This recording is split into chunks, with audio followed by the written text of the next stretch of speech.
வணக்கம். திடீரென தாவேக தலைவர் விஜயை சந்தித்த அதானி வெளியான மிக முக்கிய தகவல்.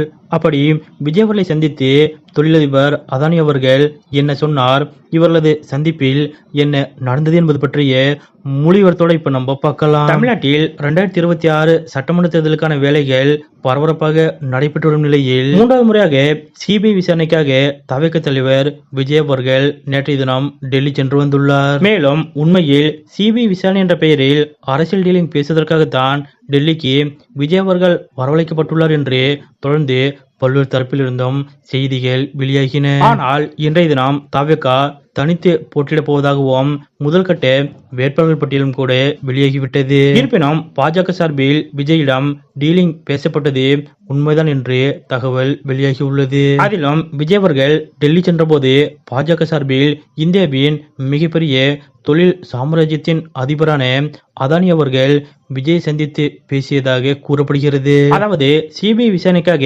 சனிக்கிழமை இரவு டெல்லி சென்ற விஜய் அவர்கள் அங்கு தாஜ் ஹோட்டலில் தங்கினார். அடுத்த நாள் ஞாயிற்றுக்கிழமை சிபிஐ விசாரணைக்காக விஜய் தயாராகி வந்த நிலையில் சிபிஐ விசாரணை எல்லாம் சும்மாதாங்க, டோன்ட் வரி, பி ஹாப்பி, நம்ம வேற டீலிங் பேசுவோம் என விஜய் சந்தித்திருக்கிறார் ஒருவர். அவர் யார் என்றால் பாஜக தலைமையின் நெருங்கிய நண்பரான கார்ப்பரேட் சாம்ராட் அதானியின் தூதுவர் என்று கூறப்படுகிறது. அப்போது சுமார் 2 மணி நேரம் நடைபெற்ற இந்த சந்திப்பில் முக்கியமான விவகாரங்கள் டிஸ்கஸ் செய்யப்பட்டதாக கூறப்படுகிறது. அப்போது பாஜக கூட்டணியில் எப்படியாவது விஜய் சேர வைக்க பாஜக சார்பில் பல்வேறு விஷயங்கள் விஜயிடம் எடுத்து கூறப்பட்டதாக சொல்லப்படுகிறது. ஆனால் பெரிய அளவில் விஜய் அவர்களோ எதற்கும் பிடி கொடுத்து பேசவில்லையாம். முடிவில் மற்ற நிர்வாகிகளோடு ஆலோசித்துவிட்டு சொல்கிறேன் என விஜய் அவர்கள் முடித்துக் கொண்டாராம். இந்த நிலையில்தான் நேற்றைய தினம் சென்னையில் முக்கிய நிர்வாகிகளோடு விஜய் அவர்கள் முக்கிய ஆலோசனையில் ஈடுபட்டார். அதன் முடிவில் இன்றைய தினம் பாஜகவோடு கூட்டணி இல்லை என்றும்